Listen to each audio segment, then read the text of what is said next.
اورنگزیب، نام میں ہی نفرت اور جلال، ہندوستان کی تاریخ کا سب سے بدنام بادشاہ، ایک ایسا بادشاہ جس نے ایک سلطنت کو عظیم و شان طاقت میں تبدیل کیا، حکومت کی سرحد کو وہاں تک پہنچایا جہاں تک تاریخ کا کوئی مسیحا پہنچا نہ سکا۔ ہندوستان، پاکستان، افغانستان کی عوام کے دلوں میں زندہ اورنگزیب تاریخ سے ہٹنے کے لیے تیار نہیں۔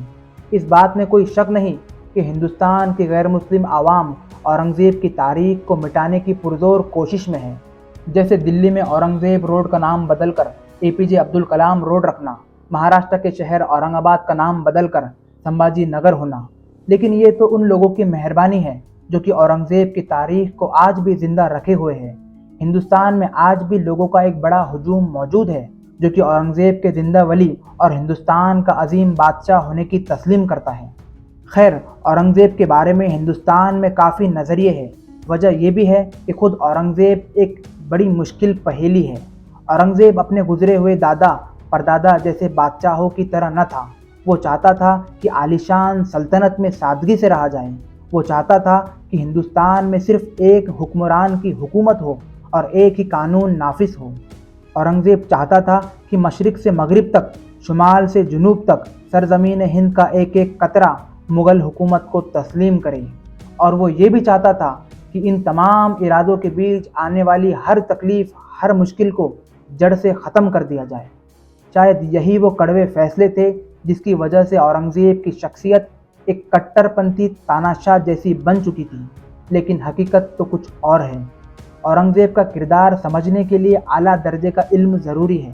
سر جادوناتھ سرکار اور آڈری ٹرس کے جیسے مورخین نے اورنگزیب کی تاریخ اور اورنگزیب کے کردار سمجھنے کے لیے کافی حد تک آسانی کی ہے۔ اورنگزیب کی پیدائش سن 1618 میں گجرات کے داہود میں ہوئی تھی۔ اورنگزیب کے والد شاہ جہان اور والدہ ممتاز تھی۔ پیدائش کے بعد اورنگزیب کے پاس وہ سب چیزیں موجود تھیں جو کہ ایک شہزادے کے لیے ضروری تھی۔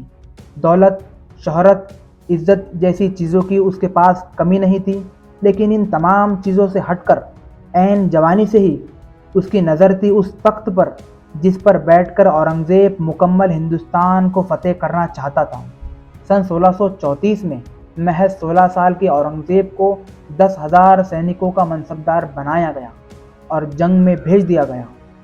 سن 1636 میں محض 18 سال کے اورنگزیب کو دکن کا صوبیدار بنایا گیا، جس کا پایا تخت تھا اورنگ آباد، جس کا نام خود اورنگزیب نے اورنگ آباد میں تبدیل کیا۔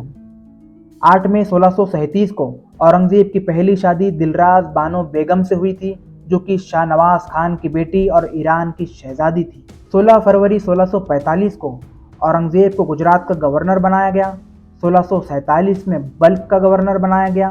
1648 میں ملتان کا گورنر بنایا گیا۔ ان تمام علاقوں میں اورنگزیب نے حکومت کی اعلیٰ ترین قابلیت کا مظاہرہ کیا۔ اورنگزیب جنگ لڑ کے اتنا قابل اور ماہر ہو چکا تھا کہ ان دنوں مغل فوج کابل تک پہنچ چکی تھی، لیکن ان تمام قابلیت کو بادشاہ شاہ جہان نے کافی حد تک نظر انداز کیا، اور یہیں سے باپ، بھائی اور بیٹوں میں نفسا نفسی کا عالم شروع ہوا۔